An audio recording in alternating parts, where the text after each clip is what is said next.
Hello, everyone. Welcome to the 2022 Results International Conference. My name is Michael Santos, and I'm a Senior Policy Associate with Results based in Washington, D.C. I joined Results over a year ago to work on our domestic housing policy advocacy, and I'm super excited to meet many of you fierce advocates this weekend. I'm joined by my colleague, Katie. Katie, would you like to introduce yourself? Absolutely. Thanks, Michael. My name is Katie Fleischer, and I'm an advocacy associate with Results, also based in DC. I just joined the policy team a few months ago, so this is my first international conference, and I'm so excited to be here with all of you this weekend. Those of you who have been to a conference before with us know that we like to do a sort of conference roll call where we shout out states and countries and people can stand up and cheer and we can kind of feel the power of being together as a global community. And while that doesn't quite work the same way online, we're still encouraging you to cheer at home and to let us know in the chat where you're coming from and what you're excited about this weekend. And I'm already seeing a ton of you introducing yourself, which is amazing. So great to meet all of you. We've gone through the registration data for this weekend to see where folks are tuning in from today, and we're gathered from quite literally every corner of the US and all across the world, in the Americas, Asia, Africa, Europe, and Australia. We want to say an especially warm welcome to the many new people joining us for the first time, more than 100 people at their first Results Conference. We're so grateful to be your partners. And we're also joined by advocates who have been part of Results for 10, 20, 30, and some for every 42 years of our history. A huge thank you for all that you do. We're so grateful for your passionate advocacy and commitment to Results' work. A special welcome to our experts on poverty, advocates with firsthand expertise on poverty and policy who are helping set the agenda for Results and for members of Congress.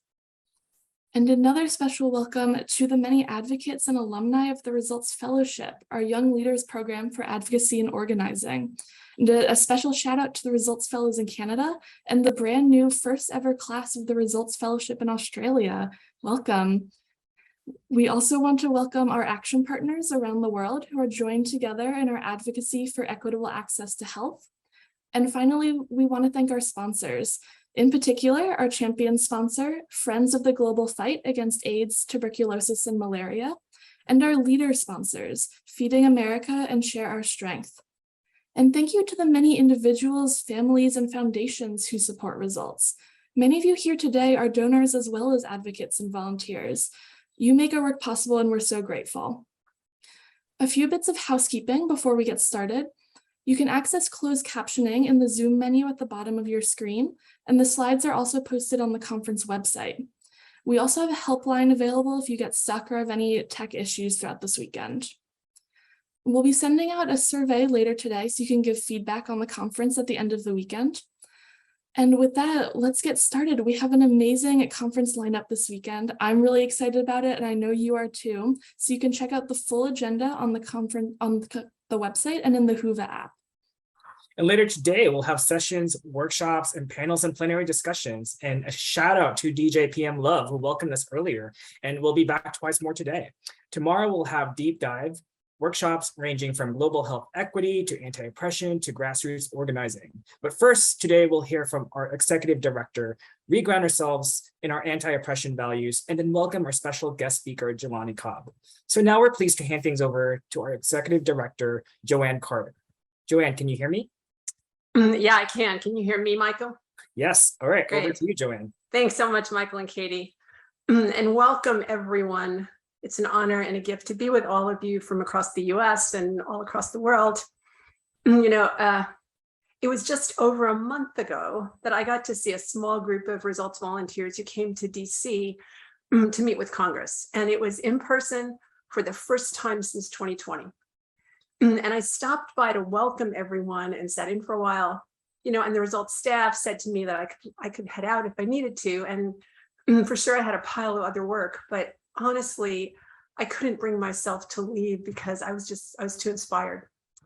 And a number of folks were in DC then for the first time, which got me thinking about my own first visit to Capitol Hill as a Results volunteer.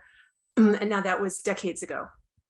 But I have this very vivid memory of the doors of the congressional offices, these very tall, heavy wooden doors. And I remember at the time wondering if they made them that way on purpose. to intimidate people coming to talk to Congress, big doors to kind of make people feel small. But I have to say that I have seen over and over since then that it clearly didn't work, because you all have stepped through those doors, literally and figuratively, all over the world. You've turned structures meant to intimidate into openings for commitment, for connection, and for calls to action. As my friend Chris Dendies of Results Canada says, the real power is not behind those doors. It is out there with all of you. And that power is so desperately needed right now. The challenges of this time, as you know, continue to grow. The horrific human toll and global fallout from the invasion of Ukraine and from COVID and other emergencies, political extremism and assaults on rights and on civic space, and all with consequences that, again, fall hardest on the most marginalized communities and that are driving further impoverishment. And for many on this call, these things are deeply personal, both the new crises and the old crises of poverty and oppression. And we also know that these injustices are born out of our history, from centuries of colonialism, exploitation, wealth extraction, to racist and backward US housing and tax policies. Today's inequity and impoverishment was cemented into place by government policy. And that's why our work matters so much, because what harmful government policy has held in place, equitable and just policy can transform. At this time last year, we were on the cusp of the biggest breakthrough against poverty in the US in a generation. On June 15th, millions of families woke up to the first expanded child tax credit payment in their bank accounts. And almost overnight, the child poverty rate plummeted by nearly half.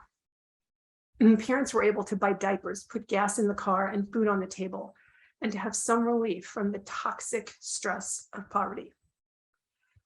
And then we got new research showing that a single year of cash stipends for a family, with that, you could actually measure positive changes in a baby's brain. So think about that. The child tax credit can help pay for essentials like housing and food. And it can also have lifelong positive effects on babies' brains, how they grow and develop. I was both immensely inspired, but also incensed by this research, because as you all know, Congress let those payments expire at the end of the year. And this is an unacceptable failure from Washington. But this isn't over, and it hasn't stopped you from pushing for a way forward. Crystal in New Hampshire, who got so well known, in a good way, by her senator's tax aide, and then when they heard another staffer on the phone with her, the aide asked to join that meeting as well. Or Mary in Wisconsin, who at age 85 had her first ever meeting with Congress and first ever letter to the editor, calling for the historic opportunity to make the child tax credit expansion permanent. And what Mary wrote in her letter to the editor is right on, that there can be no excuse for Congress not to act. We actually proved it is possible with government policy to cut child poverty in half. And we cannot allow our society and our policymakers to pretend it didn't happen and that it's not completely in our power. And when pundits say that the child tax credit probably won't get extended this year, it is not that they already know the outcome. It's just that it's a lot easier to dissect why something might fail rather than to fight to actually make it happen. But slashing poverty isn't theoretical anymore. It was a reality 6 months ago. And we cannot let people unknow that. And we will find a path, or we'll make one. The devastation of the pandemic rightly first spurred this action last year. But what we do now will decide if these kinds of emergency actions were just a one-off, or if they can be a path to economic justice and equitable change. And the same holds true globally. Will we settle for the same systems that left millions of people behind before the pandemic and that continue to deny millions access to their first vaccine or other life-saving prevention and treatment? Or will we do better? In September, the Biden administration will bring together world leaders to invest in the Global Fund to fight AIDS, tuberculosis, and malaria, the world's most powerful mechanism against these diseases, and for channeling global resources to community-led health. And the world has set out to raise $18 billion. And this is going to support countries to save 20 million lives. And it's also our chance to redefine pandemic preparedness to what it should be. Health systems that put communities and equity at the center of responding to the long-standing pandemics of today, and then make us better prepared for the future. But the path to reaching this goal isn't easy either. But I will say that the people gathered online today are playing an absolutely central role in making it possible. The last time the Global Fund set out to raise money, our French colleagues got their government to host the pledging meeting and then sat down every month with advisors to President Macron to share intelligence from across our global partnership to help France rally the rest of the world. And we made that goal. And as a global community and a global partnership, I know that we can do it again. A few hours ago, we heard from grassroots in Australia, in Korea, where it's now the middle of the night, about their work on the Global Fund. In a bit, we're going to hear from advocates in Canada and Zambia. And through our action partnership, advocates are building support for the Global Fund literally across every time zone, political context, and border. And later today, you'll also hear about how last July, activists lit a candle. And it was outside a health center in Cape Town, which had been the first HIV clinic to open its doors in partnership with the Global Fund 20 years ago. And that flame then lit a torch that traveled across 20 African countries, reaching the northern tip of the continent in Egypt in December. And each stop brought together government leaders, civil society, and communities, both to honor the impact of the Global Fund partnership, but also to help ensure its future. And this spring, that torch was passed to the US and the rest of the world to make this replenishment a success. And I know we don't have a torch at this conference this weekend, but picture that symbol and what it means to be joined together in this shared commitment and shared advocacy, even as we can't be in a shared space together yet. And with all the huge needs, we also have such big opportunities in front of us. Building out an exciting new US campaign to address the affordable housing crisis for renters through the tax code, building on our work on the child tax credit and the earned income tax credit, driving access to primary health care for everyone globally, and radically rethinking the scale and nature of our shared role in global health, education, and economic justice based on equity and solidarity. And not just reckoning with the legacies of racism and colonialism, but actually changing policies that hold these injustices in place. And we're going to need our commitment to being nonpartisan and to deep advocacy. We have seen in so many of our countries, national politics and power can shift rapidly and radically. And creating and sustaining historic change requires building relationships across the political spectrum. And we're going to need our commitment to centering the leadership and expertise of people who've been directly impacted, not just to understand the challenges, but to drive the solutions. And we're going to need our commitment to anti-oppression, justice, and equity. Reaching the end of poverty requires addressing oppression, both in what we do and how we do it. And there is no neutral stand on oppression. Either we are actively working to dismantle it, or we allow it to do further damage. And in all these things, we need to be bold. And then even bolder. Staring down those big doors and then walking right through them to make the change that we know is possible. So I thank you for your partnership in this work. And now I'm going to turn things over to Sarah Isabel, a grassroots leader in results. And before we welcome our guest speaker, Jelani Cobb, we want to take some time to reground ourselves in our anti-oppression values and how they shape all the work we do together. So welcome, Sarah, and over to you. Thank you. Can you hear me? I can, Sarah. Go ahead, please. Great. So hi, Joanne. And hello, everyone. As a Results Group Leader, 2022 Fellow, and expert on poverty, it's my pleasure to be here with you all today. When it comes to fighting poverty, anti-oppression is important to me because it helps me connect to my roots, understand why I'm fighting, and why we are in this situation in the first place, where we need to become activists and fight for basic human needs. Via anti-oppression efforts, I become aware of who I am. As a mixed race Latina, woman, immigrant, single mother with lived experience of poverty.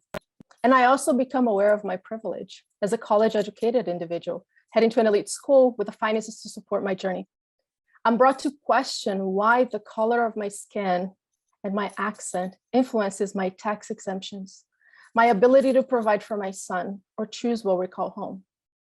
Since joining Results, I have never been alone in my anti-oppression journey. The Maryland, DC, and Virginia groups have opened up space for discussions that allow me to learn that the inequality and oppressions that surround us are much bigger than my experience and much, much stronger than I could ever have imagined. Because of these group discussions and the anti-oppression events run by Results, I am empowered to fight even more for people like me who are marginalized, but also for people who don't look or sound like me, but also struggle to put food on the table or secure a home for their children. I find unity and purpose on my anti-oppression journey. I understand the history of oppression, and I am fired up to fight against it and in favor of humanity. I'm hopeful that this international conference will help you in your fight against oppression, poverty, and separation, so that united we are stronger and we weaken systems that rob us of our dignity. Start your anti-oppression work in your groups and allow that knowledge to inspire and guide your efforts. Results has a bank of resources for you, and we'll drop a link in a chat. You can always also reach out to staff at antioppression@results.org. And now we at Results would like to share with you our anti-oppression values. Thank you.